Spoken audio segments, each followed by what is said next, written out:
Patna NEET छात्रा कांड मामले में रोज नए खुलासे हो रहे हैं और इस खुलासे के बाद पुलिस की उस थ्योरी पर सवाल उठने लगा है जिसमें कहा गया था छात्रा ने सुसाइड किया है नींद की गोली खाकर। जी बिल्कुल आपने सही सुना, रोज खुलासे हो रहे हैं। इस मामले में पटना पुलिस पर कई सवाल उठ रहे हैं और कई गंभीर सवाल उठ रहे हैं कि आखिर पटना पुलिस ने गलत रिपोर्ट, झूठी रिपोर्ट क्यों बनाई।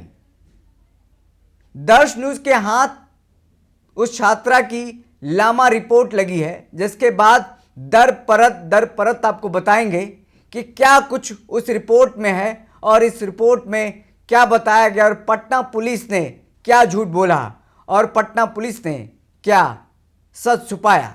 लामा रिपोर्ट सामने आने के बाद अब कई पर्दे पर से कई सवाल उठेंगे और कई सवालों का जवाब मिलना बाकी है अभी। और ऐसे में आपको बता दें कि जिस तरह से लगातार दर्श न्यूज आपको नीट छात्रा मामले में हर खबर प्रमुखता से दिखा रहा है और संजीदगी के साथ और संवेदनशीलता के साथ दिखा रहा है, क्योंकि ये मामला कोई क्राइम का नहीं है, ये मामला एक समाज का है, ये मामला बिहार की बेटी का है। लामा रिपोर्ट क्या होता है, सबसे पहले हम आपको बता दें। लामा रिपोर्ट का मतलब है लीव अगेंस्ट मेडिकल एडवाइस, यानी अस्पताल से जब आप बाहर निकलते हैं तो उस समय आपका एक रिपोर्ट बनता है, उसको कहा जाता है लामा रिपोर्ट्स। चिकित्सा सलाह के विरुद्ध अस्पताल छोड़ना, बीच में ही किसी कारणवश अस्पताल छोड़ा जाता है तो उसे लामा रिपोर्ट्स कहते हैं। वही दर्श न्यूज़ के हाथ लामा रिपोर्ट्स लगा है, जिसमें कई तरह के सवाल भी उठते हैं, कई और मसले जो हैं वो हल होते नज़र आते हैं और कई खुलासे हो रहे हैं। जैसे जैसे अस्पताल का जो रिपोर्ट सामने आ रहा है और पटना पुलिस की फेक थ्योरी से पर्दा भी उठ रहा है। अब लामा रिपोर्ट में खुलासा हुआ है कि पीड़िता का सिर में गंभीर चोट थी, शरीर में कई अंदरूनी चोटें होने की बात सामने आई। 127 पन्नों की रिपोर्ट डॉक्टर प्रभात मेमोरियल हीरामती अस्पताल से मिली है, जहां पहली बार 6 जनवरी को पीड़िता को एडमिट कराया गया था। परिवार वालों के दबाव में अस्पताल से डिस्चार्ज किया गया है, वो लामा रिपोर्ट में लिखा है। डॉक्टर प्रभात मेमोरियल हीरामती अस्पताल का 127 पन्नों का लामा रिपोर्ट दर्श न्यूज़ के हाथों लगा है और जिसने पूरी मामले को और पेचीदा बना दिया।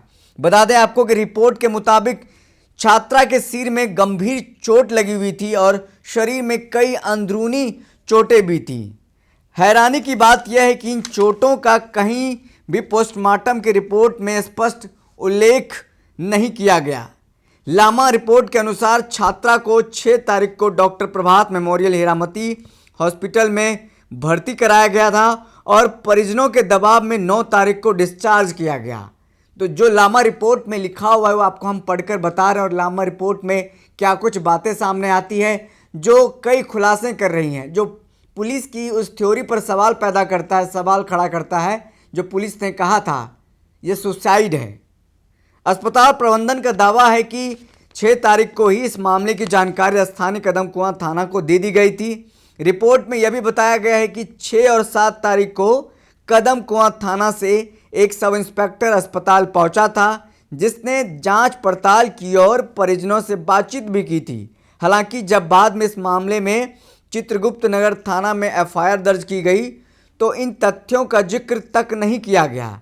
लामा रिपोर्ट में यह भी कहा गया है कि छात्रा ने किसी नशीली दवा का सेवन किया था, लेकिन इसकी मात्रा कितनी थी इसका कोई उल्लेख नहीं किया गया है।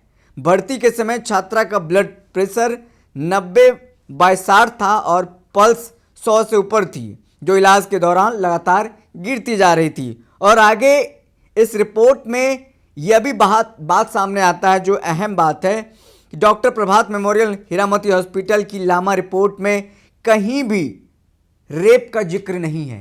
जो परिजन लगातार कहते रहे हैं रेप का कहीं जिक्र नहीं है, जबकि पोस्टमार्टम रिपोर्ट में यौन हिंसा की आशंका जताई गई है। इस विरोधाभास ने पुलिस की शुरुआती थ्योरी पर सवाल खड़े कर दिए। अब लामा रिपोर्ट और पोस्टमार्टम रिपोर्ट के बीच सामने आए अंतर ने इस पूरे मामले में नए सिरे से जांच की जरूरत को और मजबूत कर दिया है। तो हमने आपको लामा रिपोर्ट्स के बारे में बताया कि क्या कुछ प्रभात मेमोरियल अस्पताल का दावा है और क्या कुछ लामा रिपोर्ट में लिखा गया है और किस तरीके से परिवार के दबाव में आकर डिस्चार्ज किया गया। तमाम सारी बातें इस लामा रिपोर्ट में दी गई है। हम आपको बारी बारी से तफसील से बता रहे हैं, दिखा भी रहे हैं कि जो दर्श न्यूज़ के हाथ लगी है ये लामा रिपोर्ट, जिसमें कहा गया है कि अस्पताल प्रबंधन ने 6 तारीख को ही इस मामले की जानकारी स्थानीय कदमकुआं थाना को दे दी थी। रिपोर्ट में यह भी दावा किया गया है कि 6 और 7 तारीख को कदमकुआं थाना से एक सब इंस्पेक्टर अस्पताल पहुंचा था, जिसने जांच पड़ताल की और परिजनों से बातचीत भी की थी। हालांकि जब बाद में इस मामले में चित्रगुप्त नगर थाना में एफआईआर दर्ज कराई गई तो इन तथ्यों का जिक्र तक नहीं किया गया है। हमने आपको लामा रिपोर्ट्स की सारी बातें बताई हैं, क्या था क्या नहीं था, और इस लामा रिपोर्ट के आने के बाद पोस्टमार्टम रिपोर्ट और लामा रिपोर्ट के बीच सवाल खड़ा होते हैं और दोनों के बीच में जो सवाल पैदा होता है, फिर से नए सिरे से इस जांच को करने की ज़रूरत आन पड़ती है, ऐसा लगता है। देखना होगा क्या कुछ होता है। सम्राट चौधरी जो बिहार के गृह मंत्री हैं, उन्होंने एसआईटी का गठन कर दिया है और एसडी रैंक के अधिकारी लगातार इसकी समीक्षा कर रहे हैं और डेली समीक्षा हो रही है।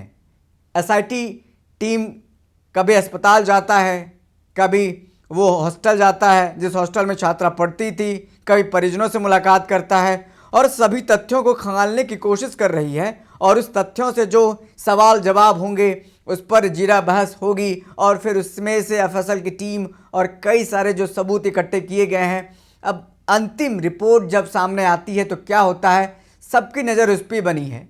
लेकिन फिलहाल हम लामा रिपोर्ट की चर्चा कर रहे थे, जिक्र कर रहे थे जो प्रभात मेमोरियल हीरा मोती अस्पताल से दर्श न्यूज़ के हाथ लगा है। फिलहाल इस खबर में इतना ही, हमें दीजिए इजाज़त, फिर मिलते किसी बड़ी खबर के साथ। तब तक के लिए देखते रहें दर्श न्यूज़। बहुत बहुत शुक्रिया।